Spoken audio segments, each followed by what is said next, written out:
Fourth one, లూకాసు వార్త 23వ అధ్యాయం 34వ వచనం. Can somebody read it? 23:34.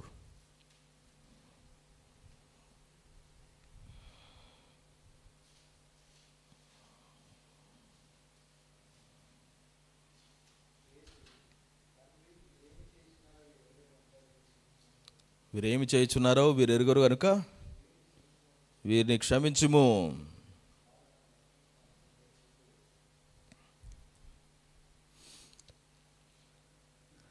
యేసుక్రీస్తు వారిని తీసుకొని ఆయన్ని కొట్టారు, ఆయన మీద ఉమ్మి వేశారు, అరచేతులతో చాచిపెట్టి కొట్టారు, తిడుతున్నారు, ఆయన మీద ఉమ్మి వేస్తున్నారు, ముళ్ళ కిరీటం పెట్టారు, తీసుకువెళ్ళి సిలువలో వేసి కొట్టేశారు. అయినా కూడా ఆకుండా ఆయన మోక్ చేస్తున్నారు, నువ్వే దేవుని కుమారుడు అయితే దిగిరా. అటువంటి సమయంలో ఆయన చేసింది ఏంటండి? తండ్రి, వీరేం చేయుచున్నారో వీరెరుగరు కనుక వీరిని క్షమించండి. అన్నెసెసరీగానే you are being treated that way. What do you do? Forgive. ఇది గమనించండి, క్షమించడం అనేటువంటిది one of the secret weapons, great weapons. క్షమించడం ఇట్స్ అ చాయిస్. వాళ్ళు అడగల మమ్మల్ని క్షమించు ప్రభువా అని. ప్రతిసారి మనం ఎక్స్పెక్ట్ చేసేది ఏంటంటే తప్పు చేసిన వాళ్ళే మన జీవితంలో, బట్ వాళ్ళు వచ్చి అడగాలి మనల్ని, I'm sorry, I understand, this is my mistake, నన్ను క్షమించండి అని అడగాలని వెయిట్ చేస్తాం.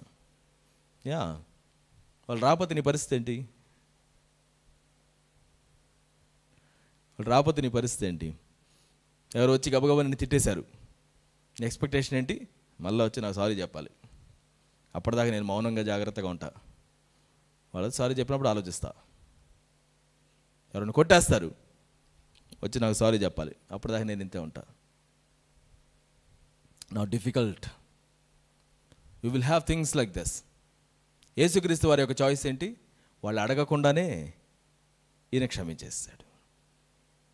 వాళ్ళు అడగక ముందుగానే క్షమించేటువంటి ఆ యొక్క క్యారెక్టర్ని దేవుడు మనకు చూపిస్తున్నాడు. అట్ ద సేమ్ టైం వాళ్ళందరూ ఆయన మీద క్రూయల్గా ప్రవర్తిస్తుంటే, క్రూరంగా ఆయన కొడుతూ, క్రూరంగా ఆయన చంపేస్తున్నారు, లిటరల్గా ఆయన చంపేయడానికి అక్కడ పెడితే ఆయన వాళ్ళ మీద కంపాషన్ చూపిస్తున్నాడు, వాళ్ళ పక్షాన్ని నిలబడుతున్నాడు, వాళ్ళ మంచి కోసం నిలబడుతున్నాడు.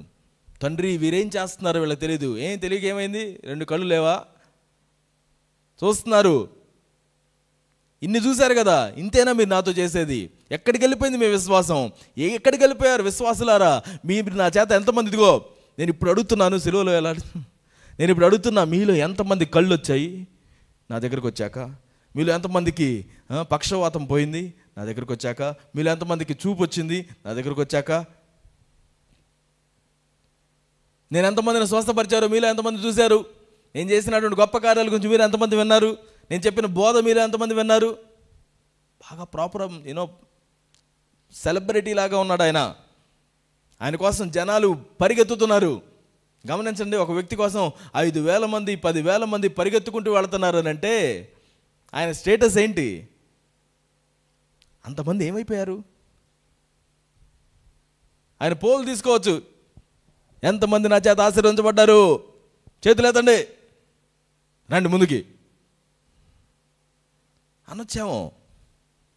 నేను దేవుని కార్యం చేస్తున్నాను, మీ అందరి కోసం నేను మరణిస్తున్నాను, మీరు జాగ్రత్తగా ఉండాలి. That's not the time to teach. ఆయన హృదయపూర్తిగా వారిపై కనికరం చూపించాడు, ప్రార్థించాడు వాళ్ళ మంచి కోసం. ఆయన చెప్పాడు కాబట్టి చేయడమో, ఏదో మాట వరుసకి చేయడమో కాదు ఇక్కడ. He meant what he was asking. వీళ్ళు తెలియక చేస్తున్నారు, వీళ్ళని క్షమించండి. నీ కార్యాలు గొప్పవి ప్రభువా అని మనం చెప్పినప్పుడు, వేరే వాళ్ళు మనల్ని బీలిటిల్ చేసినప్పుడు, మనల్ని చిన్నగా చూసినప్పుడు, మనకి ద్రోహం చేస్తున్నప్పుడు, మనల్ని కష్టపెడుతున్నప్పుడు మనకి ఏం తెలియాలో తెలుసా? నీ కార్యాలు తెలియక చేస్తున్నారు ప్రభువా. They don't know what they are doing. Please forgive them. ప్రతి క్రైస్తవుడు కూడా హింసించే వారి కోసం ప్రార్థన చేయగలగాలి. ఏమని? వాళ్ళ కాళ్ళు పడిపోవాలి, వాళ్ళ చేతులు పడిపోవాలి, వాళ్ళ ఉద్యోగాలు పోవాలి. ఇది కాదు మనం మాట్లాడుతుంది. లిటరల్గా ప్రభువా వాళ్ళని క్షమించండి, వాళ్ళ మీద కృప చూపించండి, వాళ్ళ జీవితాల్లో మంచిని కలుగు చేయండి. నా విషయానికి సంబంధించి ఇంకొక తప్పు వాళ్ళ మీదకి మోపబడకుండా ఉండేటట్టుగా వాళ్ళకి క్షమాపణ నేను రిలీజ్ చేస్తున్నాను నా వైపు నుంచి. I'm forgiving them, please forgive them అని ప్రార్థన చేస్తున్నా. తన కోసం కాదు, ఇప్పుడు వారి కోసం ఆయన అడుగుతున్నాడు. Always talk about people to the Lord. True strength is seen in our ability to forgive even when we are deeply wronged. నీకెంత బలం ఉందో చెప్పాలి అని అంటే, నువ్వెంత క్షమించే వ్యక్తిగా ఉన్నావో అంత బలవంతుడివి, అంత బలవంతురాలివి అనే విషయం గుర్తుపెట్టుకోవాలి. నీ వైపుకి నువ్వేం డిమాండ్ చేయాల్సిన అవసరం లేదు. God is on your side. ఆయన ప్రతి ఒక్కరికి ప్రతిఫలం ఇస్తాడు. వాని క్రియల చొప్పున ఆయన ప్రతిఫలాన్ని ఖచ్చితంగా ఇచ్చేవాడు. మన దేవుడు నమ్మదగినవాడు. So don't entertain the thought of proving your self all the time. You don't have to. Genuinely ఇంకొక వ్యక్తి మంచి కోసం ప్రార్థించండి, ఫర్గివ్ చేయండి. వాళ్ళు వచ్చి అడగక ముందుగానే, వాళ్ళు ఏం చేయక ముందుగానే you forgive them anyway, because God has forgiven us even before we asked him. మనం అడగక ముందుగానే మనల్ని క్షమించినటువంటి దేవుడిని మనం వెంబడిస్తున్నాం. ఆయన అడుగుజాడల్లో మనం నడవడం మనం నేర్చుకోవాలి. ప్రార్థన చేసుకుందాం. ఈ సమయంలో దేవుని యొక్క సహాయం కోసం ప్రార్థన చేద్దాం. It's not that easy, it's not natural.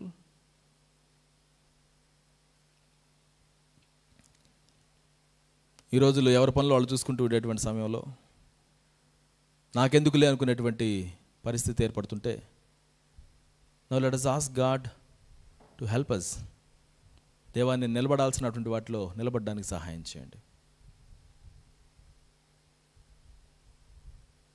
బోల్డ్గా జీవించడానికి నాకు నేర్పించండి.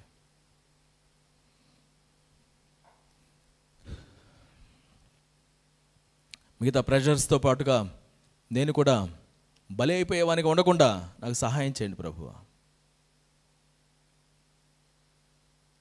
Help me deal with these situations. ప్రార్థన చేద్దాం. ఆయనకు మళ్ళీ మనం అప్పగించుకుందాం. దేవా, ఈ రోజున ప్రభువా నీ యొక్క సన్నిధిలోనికి భారభరితమైన హృదయాలతో వస్తున్నాం. ఇదిగో మా యొక్క జీవితాల్లో మేము ఎదుర్కొనేటువంటి కఠినమైనటువంటి ప్రజల మధ్యలో మా యొక్క క్రైస్తవ జీవితంలో ఏ విధంగా కొనసాగాలనే విషయాన్ని నీ యొక్క వాక్యం నుంచి మేము నేర్చుకుంటున్నాం. Even when it gets hurt, ఇదిగో చాలా కష్టతరంగా అనిపించినటువంటి సమయాల్లో కూడా మేము నిలబడి సత్యాన్ని మాట్లాడేవారిగా ఉండడానికి మా కృప చూపించండి ప్రభువా. ఇదిగో నాయనా, మేము అన్ని సమయాల్లో ద్రోహంతో వచ్చేటువంటి వారిని కూడా ప్రేమించడం మాకు నేర్పించండి ప్రభువా. మీరు మమ్మల్ని ప్రేమించినట్లుగా, మీరు మమ్మల్ని కరుణించినట్లుగా కనికరపడేటువంటి వారి మా హృదయాన్ని మాకు సహాయం చేయండి నాయన. కనికరపడే హృదయాన్ని ఇవ్వండి. ఇదిగో అనేకమైన డిమాండ్స్ చేత మేము ఉన్నప్పుడు మా యొక్క ఫ్రెండ్స్ నుంచి వచ్చేటువంటి డిమాండ్స్, సొసైటీ నుంచి వచ్చేటువంటి డిమాండ్స్, పేరెంట్స్ నుంచి వచ్చే డిమాండ్స్, ఫ్యామిలీ నుంచి మేము ఎదుర్కొన్నటువంటి డిమాండ్స్, వాటన్నిటి మధ్యలో నీ సన్నిధిలోనికి రాకుండా మేము దూరం అవ్వకుండా help us to come to your presence. Help us to say to the things, no చెప్పాల్సినటువంటి వాటికి నో చెప్పడం మాకు నేర్పించండి నాయన. మమ్మల్ని బలపరచండి ప్రభు ఆ విషయాల్లో. ఇదిగో నా ప్రభువా, మా యొక్క జీవితాల్లో డౌటర్స్ని మేము ఫేస్ చేస్తూ ఉన్నప్పుడు మేము కూడా ఇదిగో ఓర్పు కలిగి నేర్పించేవారిగా ఉండడానికి కృప చూపించండి నాయన. యాక్సెప్ట్ చేయడానికి సహాయం చేయండి. బాగా పెయిన్ఫుల్ సిచ్యువేషన్స్లో కూడా క్షమించడం మాకు నేర్పించండి ప్రభువా. మేము నడవలసిన మార్గాన్ని మీ యొక్క వాక్యం బోధిస్తుండగా ప్రభువా, వాటన్నిటిలో మేము నడవడానికి మాకు కృప చూపించండి. అటువంటి మెచ్యూరిటీలోనికి మమ్మల్ని అందరినీ కూడా నడిపించవలసిందిగా ప్రార్థిస్తున్నాం. పరిపక్వతను మాకు అనుగ్రహించండి. దినదినము ప్రభువా ప్రవర్ధమానంగా నీ యొక్క సన్నిధిలో ఎదిగే వారిగా ఉండడానికి మాకు కృప చూపించండి. నిన్ను పోలి జీవించేటువంటి వారిగా మాకు సహాయం చేయండి నాయన. ఈరోజు యొక్క వాక్యం వినుచున్నటువంటి వారి యొక్క జీవితాల్లో వారు ఫేస్ చేస్తున్నటువంటి డిఫికల్ట్ సిచ్యువేషన్స్, డిఫికల్ట్ పీపుల్ ఎవరైతే ఉన్నారో, ఇదిగో వారి విషయంలో సరి అయినటువంటి నిర్ణయాలు తీసుకోవడానికి మా అందరికీ కృప చూపించండి ప్రభువా. ప్రేమతోటి, కరుణతోటి, సహనంతో, ఓర్పుతోటి, సత్యాన్ని మాట్లాడుతూ, ఎటువంటి ద్వేషము లేకుండా, కల్మషం లేకుండా మా శత్రువుల కోసం మేము ప్రార్థించే వారిగా ఉండడానికి కృప చూపించు అయ్యా. మీరు మాకు చూపించిన మాదిరి చొప్పున జీవించడం మా అందరికీ కూడా నేర్పించవలసిందిగా ప్రార్థిస్తాం. అటు కృపను మా అందరికీ కూడా అనుగ్రహించవలసిందిగా అడుగుచు యేసు అతి శ్రేష్టమైన నామములో ప్రార్థించి అడిగి వేడుకొని పొంది ఉన్నాము తండ్రి. ఆమేన్.